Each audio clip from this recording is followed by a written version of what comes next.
Thanks to the supporters of channel member Ant Chipman. Oh, this is not ideal. We start the new season today, our first season in the second tier of French football, and our team is a good 3 players weaker than we were at the end of last season. This is where we find out just how good we were at the end of last season. Hello, welcome to part 22 of the Tour de France. I'm Kevin. Coming up on today's episode, we have our my first ever 2 games in Ligue 2. Obviously, Tour have been here before because we've got the very snazzy league history thing that's just basically a big old V, which is lovely. But we are back at this level, or I am at this level for the first time, and we take on Havre AC and Red Star FC. I thought it used to be, I thought it was Le Havre. Is that the same thing? Or a Le Havre, a different club? Have I just offended all of the Havre and Le Havre fans? I'm now looking for Le Havre. Can't see them anywhere. I think that's who I'm thinking of. Well, we're playing them anyway. I don't know how good either of these are. Let's have a look at the season preview. So they have just been relegated from Ligue 1. Oh, fantastic. What a wonderful start to the new season. And who's the other team we're playing? Red Star. Red Star are a team that are supposed to be as bad as us. So actually, this is quite a good introduction to life at this level. A team that should beat us comfortably, and then one that if we're going to stay up, we've got to be able to beat, even though we are on a weaker squad than we were last year. And it's not because we've sold anyone. We haven't sold anyone yet this summer. There's still over a month of transfer window to go. But Stephen Boyd, who we sold in January, didn't want to come back on loan to us. Same with Lara Michelle and the other guy, Ribeiro, I think his name was. Yeah, those 3 who were key players for us, particularly in the second half of last season, none of them wanted to come back on loan to us. In fact, he was available to sign on a free transfer and decided to go and play for one of our divisional rivals instead, which is just super. Really, really super. So this is the team that we're going to be putting out there for the first game of the new season. As mentioned, it is weaker than the team that ended last season. Moltenis at the back, our new signing, has barely played a game at this level in his career. He replaces Stephen Boyd, who's probably going to be a French international by the end of the season. So that's a little bit of a downgrade. Cisse is better than Tanard. I'll give you that. We have improved at left back, but having Traoré back in the team and Keita, the new boy, in the team, they are not the same as the 2 Monaco loanees that we lost. And the front 3 hasn't changed at all, despite identifying up front in particular as an area where we did need to strengthen. We just haven't been able to. We've not been able to find a striker better than what we've got. So it's not been the best of summers, but, you know, it might end up turning out being all right if it turns out we can beat Havre. Le Havre. This lot. So Mandrea in goal, a back four of Cisse, Deleste, Moltenis and Abdallah. Traoré at the base of the midfield, Vaquero and Keita ahead of him, and then Gotan, Kayerama and Tutu up front. The positives, Gotan, Vaquero, the 2 homegrown boys, are both much better than they were this time last year. They are pushing on, getting better all the time. Kingsley Gotan, club captain, now a 4-star player. Oliver Vaquero, still only 18, capped at under 20 level for France, and is one of the best players, or he is the best player at the club, and is in one of the best players in the division. Not quite good enough to be in the Media Dream 11, but he is quite high up on that list of players that you get on that screen. According to this, it's 11 changes since our last match. That doesn't feel right. I guess for our last friendly, we rotated quite heavily. Obviously, I don't manage the friendlies. Do I look like I own a tracksuit? I thought we were going to grab an early goal there. I actually thought our ground was going to be a little bit fuller than this as well. That's my immediate reaction. Oh my, that's a bit disappointing. We've got a 16,000 capacity stadium. I thought we'd be starting to get close to filling it. Now we're up to this level. Apparently not. Bearing in mind, this is one of the bigger games of the season when it comes to quality of opposition. And it doesn't look like many people have turned up. But then I suppose it is in the middle of July. People are still on their holidays. And the away fans, they've brought plenty of people. It's the Tour locals. I mean, we knew from the start, Tour is a town where the locals really don't like football. And they are showing it in force today by staying at home for what is the culmination of a 8-year-long story of this club almost ceasing to exist, falling down the pyramid, and climbing back up again to get us back where we were when it all started to fall apart. So you'd think the fans would want to be back to welcome us back to this level and see just how much further we can push on with this handsome, talented young manager and this handsome, talented young team that we've got. We just hit the frame of the goal there. That would have been a lovely way to return to this level, going 1-0 up inside the first 20 minutes. Gotan has got a corner, and Keita is there. Keita's the one who just hit the crossbar a moment ago, and this time he does get onto the end of the loose ball following the corner. It's a corner to the far post, headed back across goal. I think it's Traore who's headed it back across goal. We need to have a proper look at it from the other angle. It's either Traore or Martinez who's headed it back across goal, and Keita is there to nod in at that near post. And we are 1-0 up against a team that last year were playing in the top flight. And Kayarama has picked up an injury. He's done his knee ligaments. I mean, that's just perfect. Vaquero to the injured Kayarama. And now Keita playing it into Cisse. First time, loops the crossover, and Tutu's there. I think the ref's disallowing it, but lovely work from Cisse to just smack it forward. Just swing your foot at it, son. Lovely stuff. Look at that. And it's marginal, I would say. I mean, he had to hit the cross as early as he did to have any chance of keeping Tutu on side, because Tutu was already moving. Cisse seemed to magically know it, and I think we've been a little bit hard done by there. If VAR had been involved, I think we might be 2-0 up against one of the best teams in the division. Another free kick comes in. They cannot handle us from these set pieces. Martinez at that far post was a nuisance for the first goal, and he's now scored the second one. He's not a giant of a man, I don't think. I think he's only 6'2", a regular-sized human being, but seems to be pretty dominant in the air from what we've seen in that first half. Let's have a little look at him. He is... In fact, he's only 6 feet tall. He's a tiny man who's really good in the air. I don't understand it. Right, we're going to take off Kayarama, bring on Babai. We have got Boubacar Kamara, the other winger that we brought in this summer as well. So we've got plenty of options out wide. And I don't want to encourage injuries in any position. But if we do have to pick up injuries, I think the wide areas are where we can probably afford them, because we have got some good strength in depth there. And I still, in the long term, have Tutu earmarked as a player who's going to play out wide on one of these flanks. So we've got 4 or 5 very good options, and Gotan is one of them, and he whips it across, looking for Babai at that far post. Can't find him, but Abdullah is there following up, and Vaquero now bursting into the area, crosses to Gotan. Gotan is fouled, and we've got a penalty and an opportunity to go 3-0 up. This is not how I expected today to go. I will level with you there. I suspect what we're witnessing is teams still very much victims of their own momentum and morale. We are on top of the world, having just got promoted with a dominant points total, whereas this lot have just been relegated, and we're playing like a team in good form, and they're playing like a team in bad form. And this is exactly what we need early on this season. If we're going to avoid relegation, we need to get points on the board and fast. And, I mean, certainly seems like we'll be achieving that goal today, although we've just gifted the easiest goal any opposing team will score all season. If you're wondering what our defence looks like without Stephen Boyd, here's a perfect example of it. Look at the state of this defending. Who is picking him up? Nobody knows. I mean, is that Deleste? Who is that there? I can't click on him. Vaquero, the guy I've earmarked as a future international star, just completely ignored the guy that he was marking and danced out to the edge of the area, and he ended up scoring a goal. Quite troubling. Deleste now playing it forward to Gotan, who is tackled, but Traore is there to play it back forward for Keita, and Keita is really threatening going forward, and he is in again here. He's already hit the post and scored a goal. He seems to be relishing this Mezzala role. He was actually brought in as somebody to provide some cover for the box-to-box midfield and defensive midfield roles, where I figured he would be a better fit, and we're still kind of in the market for a Mezzala.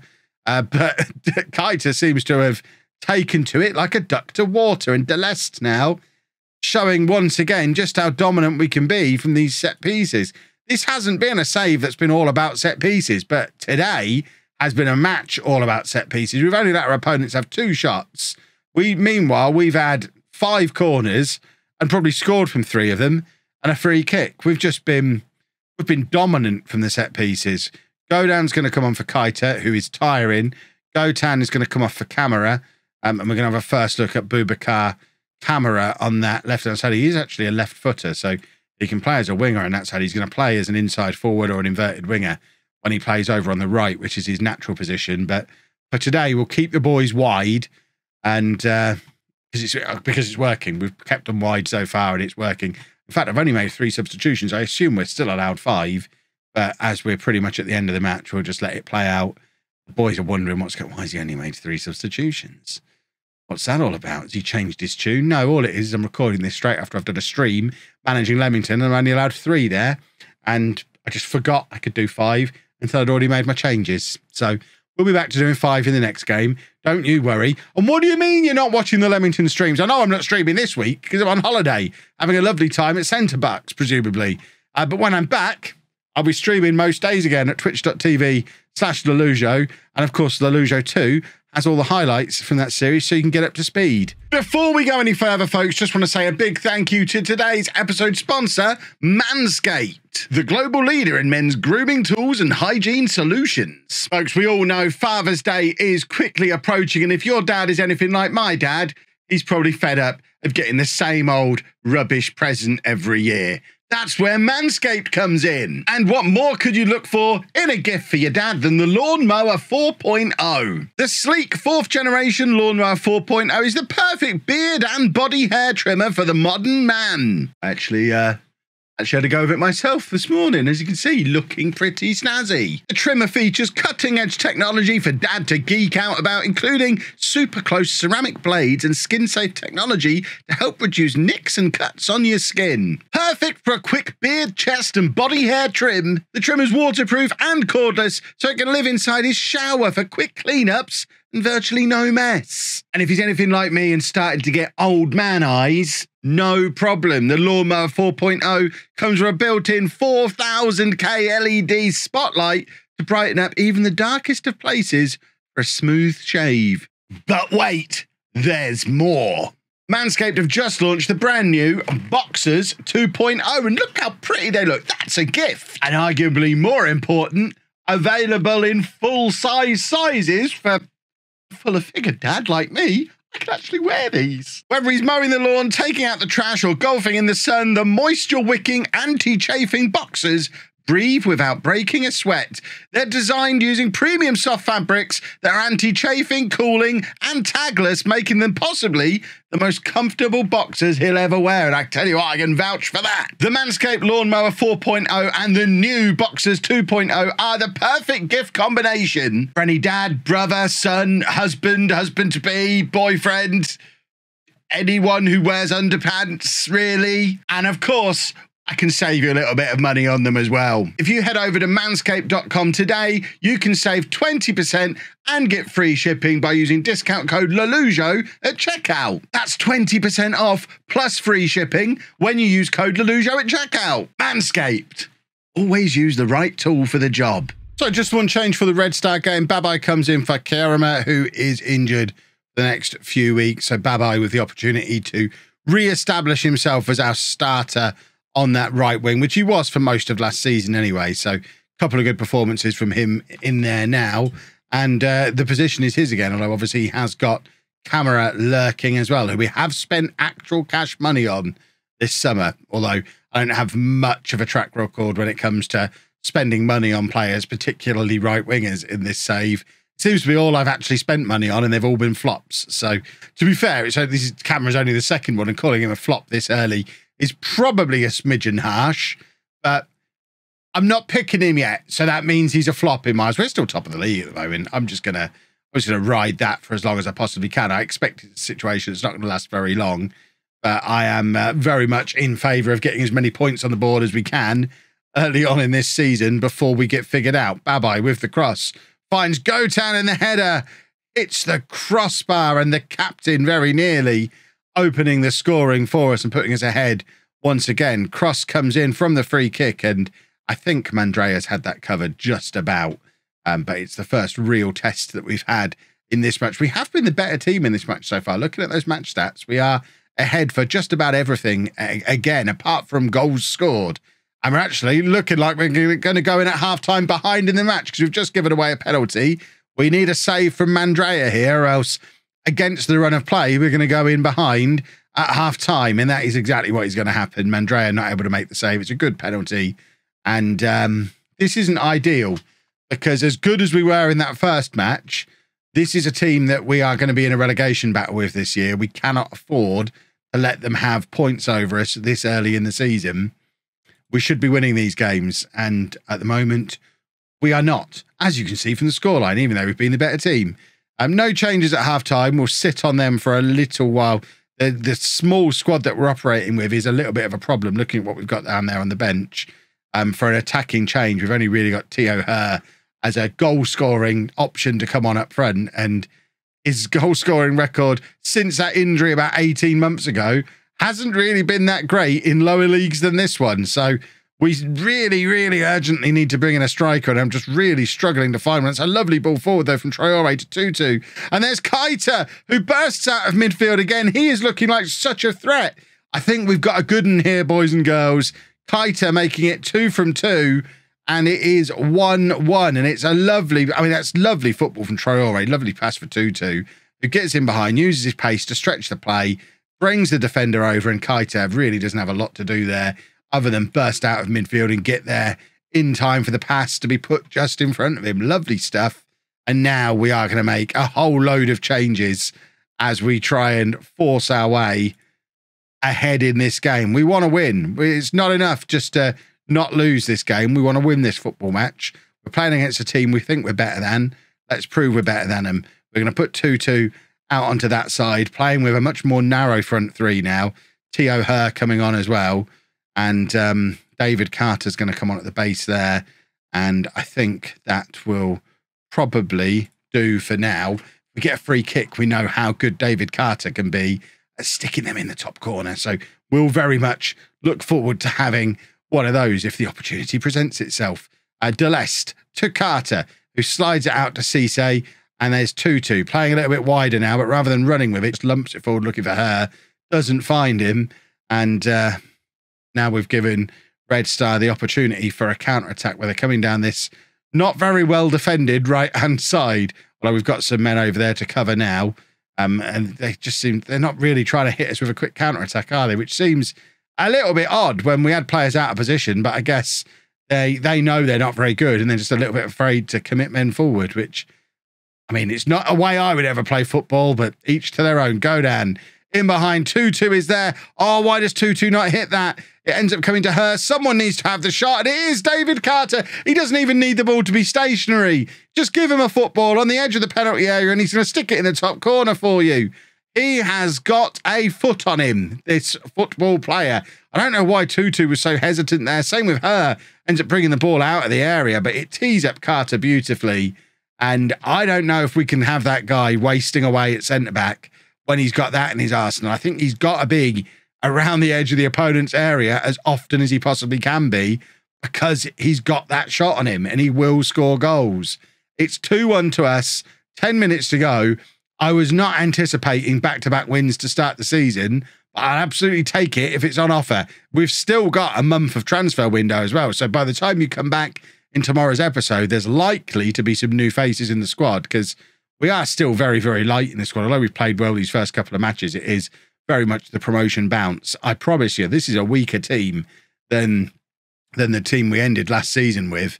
But we don't look it at the moment. And Godan is in behind and he's been clattered there. I mean, he has won that penalty. He knew exactly what he was doing. He's just kind of stepped across the defender. He's hung his foot out.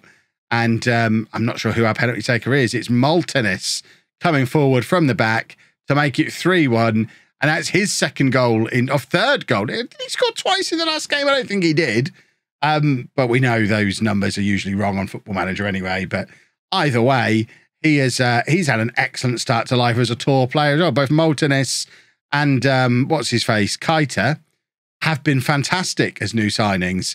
We're not missing the other guys at all just yet.